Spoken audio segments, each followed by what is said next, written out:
এত সুন্দর নাজনে আমার মাওলা বানাইয়া রাখছি নামাজীদের জন্য, রোজাদারের জন্য, আল্লাহর হুকুম রবিক ধরে কিয়ামত হবে যারা চলে তাদের জন্য, সুন্নাত মাইনা যারা চলে তাদের জন্য।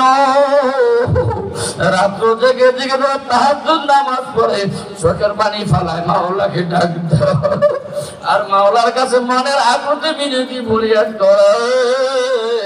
নিজে দিনের উপরে চলে, সমাজকে দিনের উপরে চালায়, দিনে নিজে ইসলামের নীতি মাইনা চলে, ছেলে সন্তান স্ত্রী পুত্রকে ইসলামের থিওরি মাইনা চলে, যে ইসলাম অনুযায়ী তারা চলে। আজকের বাংলাদেশে যদি ইসলামের পক্ষে বাক্স দেওয়া হয় কয়েকজন পাওয়া যাবে যে আমি ইসলামকে ভালোবাসি, ইসলামের স্বার্থে একটা বাক্সে ভোট দিয়ে রাজি আছে দিদি নজরে। নারায়ে তাকবীর, নারায়ে তাকবীর। যদি আপনাকে হুজুর মুরিদ হইছি জেকে করার লেগিয়া এ ভোট দেওয়ার লেগে মুরিদ হই নাই, তবলিগে যাই আল্লাহর পাওয়ার লেগিয়া এ ভোট দেওয়ার লেগে তবলিগে যাই না, একদল আছে না? আল্লাহ জমিনে আল্লাহর দিন কায়েম হোক যদি আমরা না চাই তাহলে আমার ঈমান ধ্বংস হয়ে যাবে। কতক্ষণ ঠিক না ঠিক? আল্লাহ বলে ইনিল হুকমু ইল্লা লিল্লাহ, সৃষ্টি আমার, বিধান চলবে আমার। তোমার ব্যক্তি জীবন, পারিবারিক জীবন, সামাজিক জীবন, রাষ্ট্রীয় জীবন, ব্যবসা বাণিজ্য, সালিসি ব্যবস্থা, রাষ্ট্র পরিচালনা করা, সর্ব আদালত পরিচালনা করা সব হবে কার হুকুম অনুযায়ী। জোরে কোন আল্লাহ বলেন আমাল্লাম ইয়াকুম বিমা আনসালাল্লাহু ফাউলাইকা হুমুল কাফিরুন ফাউলাইকা হুমুল ফাসিকুন ফাউলাইকা হুমুল যালিমুন।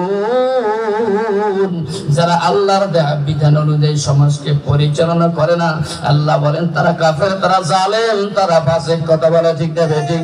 আসো ভাইরে, আল্লাহ জমিন আল্লাহ দিন কায়েম করি, আল্লাহর কোরআনের রজ্জুকে আঁকড়ে ধরি, নবী সুন্নাত তরিকা মতো জীবন যাপন করি এবং নামাজ ঠিক মনে পড়ে, রোজা ঠিক মতো নাকি, হালাল খাই, মা বোন না পর্দায় থাকি, স্বামীর খেদমত করি, সতীত্ব বজায় রাখি, আল্লাহ আত্মীয় স্বজন হক আদায় করার চেষ্টা করি। যেখানে মসজিদ সেখানে আমি আছি, যেখানে মাদ্রাসা সেখানে আছি, যেখানে আলেম ওলামা সেখানে আমি কি, যেখানে মাহফিল সেখানে আমি আছি না নাই? ধরে কোন যেখানে ইস্তেমার আহ্বান আসবে আমি সেখানে আছি। খবরদার, খবরদার, যদি অবস্থা না হয় জাহান্নাম সারা কিন্তু রক্ষা নাই। জাহান্নাম বড় কঠিন। আমার নবী বলেন যদি জাহান্নামের একটা সাপ এক ফোঁটা বীজ জমিনে ফালাইতো, গোটা জমিন পুড়িয়া সারখার হয়ে যাইত, কিয়ামত পর্যন্ত ওই জমিনের উপরে কোনো ফসল হইতো না। ওই সাপগুলি গলায় পেঁচাইয়া কামড়াইতে থাকবে আর শাস্তি দিয়ে থাকবে। বাদান রে আটি দিলে তওবা করি, ওই জাহান্নামের আগুন সহ্য করার ক্ষমতা কিন্তু নাই। কথা বলেন ঠিক না বেঠি? আল্লাহ জাহান্নামের আগুন বড় মারাত্মক।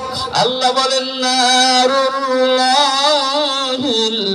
মুকাদাতুল্লাতী তাত্তালিউ আলাল আফইদা।